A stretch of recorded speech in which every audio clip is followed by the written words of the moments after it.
ओम देवकी सुत गोविंद वासुदेव जगतपते देहि मे तन्यम कृष्ण त्वामहे शरणं गतः। जय श्री कृष्ण। श्री हरिवंश पुराण के हरिवंश पर्व का 42वां अध्याय, जिसमें भगवान विष्णु के ईश्वर तत्व का वर्णन एवं अद्भुत तारकामय संग्राम की कथा का अध्ययन और श्रवण मनन हम करेंगे। वैशंपायन जी कहते हैं, राजन, अब तुम मुझसे सतयुग में विष्णु के विश्व तत्व को, उनके अभयदायक आश्वासक को रूप को, हरित्व को, पापहारी रूप को, देवताओं में भगवान के वैकुंठ तत्व को, सर्व समर्थता को और पुरुषों में उनके कृष्ण तत्व को, सचेतानंदता को तथा उनके ईश्वर तत्व को दंड देने और कृपा करने की सामर्थ्यता को और उनके भूत, भविष्य एवं वर्तमान कर्मों, लीलाओं की गहन गति, दुर्बोध स्वरूप को यथार्थ रूप से सुनो। वे सर्वशक्तिमान प्रभु अव्यक्त होने पर भी अवतार विग्रह धारण करते समय अपनी मूर्ति को प्रकट किया रहते हैं। क्या करते हैं? मूर्ति को प्रकट किए रहते हैं। वे नारायण अनंत स्वरूप, सबके उत्पत्ति स्थान और अवयव अविनाशी हैं। कृत युग में वे नारायण रूप होकर हरि मोक्षदायक बने और यही ब्रह्मा, इंद्र, चंद्रमा, धर्म, शुक्र और बृहस्पति के रूपों में प्रकट हुए। इसके अनंतर ये यादव नंदन श्री कृष्ण रूप से अवतार लेने वाले भगवान ही विष्णु के नाम से अदिति के पुत्र बनकर उत्पन्न हुए। उस जन्म में ये इंद्र के छोटे भाई बने थे। देवताओं के शत्रु दैत्य, दानव और राक्षसों का संहार करने के लिए भगवान विष्णु अदिति के यहाँ पुत्र बनकर उत्पन्न हुए। यह उन विभु का प्रसाद यानी वरदान, यह उन विभु का प्रसाद वरदान रूप में जन्म था। सृष्टि की आदि में इन प्रधानात्मा प्रकृति के संचालन प्रभु ने ही ब्रह्मा को उत्पन्न किया और इन्हीं पुराण पुरुष ने पूर्व कल्प में मारीचि आदि प्रजापतियों की सृष्टि की। उन प्रजापतियों ने कश्यप आदि के रूप से अपने स्वरूप का विस्तार करके श्रेष्ठ ब्रह्मवंशों गोत्रों को उत्पन्न किया और उन महात्माओं से सनातन वेद अनेक शाखाओं में विभक्त हो गया। लोकों में कीर्तनीय आश्चर्यमय विष्णु के इस वेद रूप नाम कीर्तन का उल्लेख मेरे द्वारा किया जा रहा है, तुम इसे सुनो। तात वर्तमान सतयुग में वृत्तासुर का वध हो चुकने पर त्रिलोकी में प्रसिद्ध तारकामय संग्राम हुआ। उस सब के सब दानव संग्राम में दर्प भरे एवं भयंकर दिखाई देते थे, यानी अभिमानी थे वो। उन्होंने यक्ष, राक्षस और सर्पों सहित समस्त देवताओं को मारना आरंभ कर दिया था। मार खाते खाते जब उनके आयुध क्षीण हो गए, तब वे रण से विमुख हो गए और सबकी रक्षा करने वाले श्री नारायण देव श्री हरि के ही मन से शरण हो गए। बोलो नारायण देव भगवान श्री हरि की जय हो। इसी बीच में मेघ तपे हुए लोहे के समान ज्वाला रहित अंगारे बरसाने लगे। वे सूर्य, चंद्रमा आदि ग्रहों सहित आकाश को ढकते हुए दिखाई देते थे।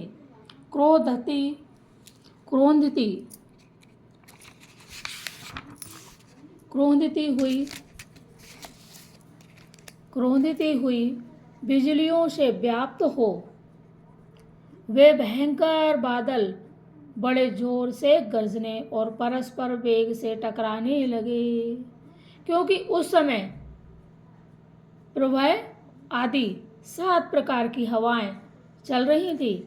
बिजली और तपे हुए जल के गिरने तथा वज्र के समान वेग वाली वायु के चलने आदि भयंकर उत्पातों से जलता हुआ सा आकाश मानो कराहने लगा। उस समय हजारों उल्काएं गिरती और फिर आकाश में पहुंच जाती थी तथा विमान नीचे को मुख करके गिरते और फिर उल्टे ही उड़ जाते थे। हजारों चतुर्युगों के अंत में होने वाले प्रलय के समय लोगों को जो भय प्राप्त होता है, इस उत्पात के समय भी वैसे ही चिन्ह दिखने लगे। सारा संसार अंधकार से व्याप्त हो जाने के कारण प्रवाहहीन प्रतीत होने लगा। जब अंधकार हो जाता है तो प्रकाश खत्म हो जाता है ना, तो प्रवाह यानी प्रकाशहीन प्रतीत होने लगा। कुछ भी सूझता ना था। अंधकार समूह से आच्छादित हुए 10 दिशाएं ज्ञात ही नहीं होती थी, यानी दिखाई नहीं देती थी। जैसे काले मेघों के घिर आने पर अमावस्या की रात्रि मूर्तिमती सी दिख पड़ती है, वैसे ही अंधकार से सूर्य के तिरोहित होने पर घोर अंधकार से भरा हुआ आकाश शोभायमान नहीं लगता था। उस समय श्यामवर्ण भगवान श्री हरि ने अपनी दोनों भुजाओं द्वारा अंधकार से व्याप्त उन मेघ समूहों को ऊपर की ओर ठेलकर अपने दिव्य स्वरूप का साक्षात्कार कराया। भगवान के श्री विग्रह का वर्ण मेघ और अंजन के समान था। उनके केस भी मेघ के समान काले थे। उनका शरीर तो काले पर्वत के समान कृष्ण वर्ण था ही, उससे तेज भी कृष्ण वर्ण निकल रहा था। वे चमकता हुआ पीतांबर धारण किए हुए थे, बोलो श्री हरि की जय, और तपे हुए से स्वर्ण के आभूषण पहने थे। उस समय वे ऐसे लगते थे जैसे धूम के समान अंधकारमय शरीर से आवेशित होकर प्रलय काल की अग्नि प्रकट हुई हो। वे अष्टभुज होने के कारण 8 मांसल बाहुमूलों से सुशोभित थे। चमकते हुए आभूषणों से युक्त उनका श्री विग्रह ऐसा शोभा देता था जैसे बगुलों की पंक्ति से विभूषित मेघ हो। वे सुवर्ण की बनी मूठ वाले आयुधों से सुशोभित तथा चंद्रमा और सूर्य की किरणों से दमकते हुए पर्वत के समान अचल थे। कटी प्रदेश में मैनसिल के समान पीले रंग का नारा बांधे हुए थे। उनका एक हाथ नंदक नाम के खड़ग से सुशोभित था। वे दूसरे हाथ में सर्पाकार लहरदार बाण धारण किए हुए थे। शक्ति से उनकी विचित्र शोभा हो रही थी। तीसरे हाथ में हल लिए रहने के कारण वे बहुत ऊंचे दिखाई दे रहे थे। अन्य तीनों हाथों में उन्होंने शंख, चक्र और गदा धारण कर रखी थी। एक हाथ में उनके सिंह का बना हुआ धनुष था। शंख। भगवान विष्णु एक पर्वत के समान दिख रहे थे। उनके अंगों में जो श्री है वे ही वृक्ष स्थानीय थी। जैसे पर्वत का मूल भाग क्षमा पृथ्वी पर प्रतिष्ठित है, उसी तरह श्री हरि की प्राप्ति का मूल क्षमा भाव है।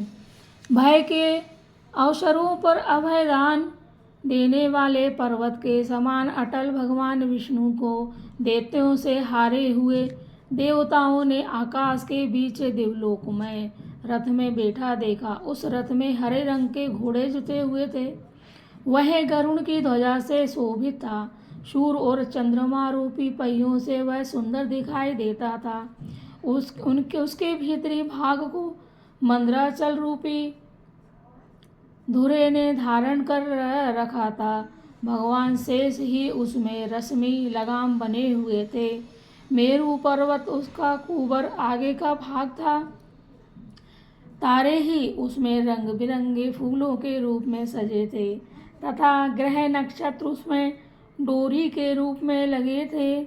उस समय इंद्र आदि समस्त देवताओं ने जय जय जय शब्द का उच्चारण किया और हाथ जोड़कर शरण देने वाले विष्णु भगवान की शरण ग्रहण की। बोलो विष्णु भगवान की जय, महालक्ष्मी की जय हो। विष्णु को देवता प्रिय है, अतः उन्होंने देवताओं की उस वाणी को सुनकर महायुद्ध में दानवों के नाश करने का अपने मन में विचार किया। उत्तम आकाश में विराजमान उन पुरुषोत्तम भगवान विष्णु ने सब देवताओं से प्रतिज्ञा पूर्वक यह बात कही, देवताओं तुम्हारा कल्याण हो, अब तुम शांत हो जाओ, डरो मत, मेरे द्वारा सारे दानव जीत लिए गए, यो समझना चाहिए अब तुम त्रिलोकी का राज अपना ही मानो और उस पर अधिकार करो। बोलो विष्णु भगवान की जय। सत प्रतिज्ञ भगवान विष्णु के वाक्य से आश्वासित हो देवता अत्यधिक प्रसन्न हुए, मानो उनको क्षीर सागर से प्रकट हुआ अमृत मिल गया। उस समय अंधकार दूर हो गया, मेघ विलीन हो गए, सुखदायक वायु चलने लगी और दसों दिशाएं निर्मल हो गई। सुंदर प्रभाव वाले नक्षत्र, चंद्रमा की ओर प्रकाशमान ग्रह सूर्य की प्रदक्षिणा करने लगे।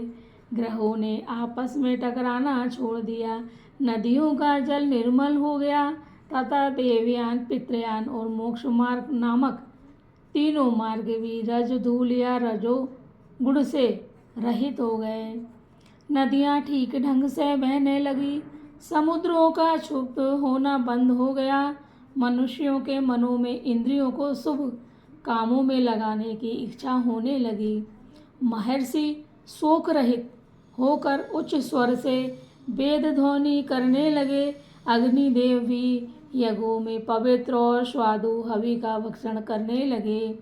पृथ्वीनाथ, सच्ची प्रतिज्ञा करने वाले देव पूज्य भगवान विष्णु के द्वारा की गई शत्रु नाश की प्रतिज्ञा सुनकर प्राणी अपने मन में प्रसन्न होकर परम प्रीति से यज्ञ आदि धर्मानुष्ठान में प्रवृत्त हो गए। इस प्रकार श्री महाभारत खिलवाड़ हरिवंश के अंतर्गत हरिवंश पर्व में तारकामय संग्राम विषयक 42वां अध्याय पूरा हुआ। सभी भक्तों की जय हो। श्री कृष्ण भगवान की जय हो। राधा रानी की जय हो। श्री हरिवंश पुराण की जय हो। हरिवंश पर्व की जय हो। श्रीमन महर्षि वेद व्यास जी की जय हो। जय हो। जय श्री कृष्ण।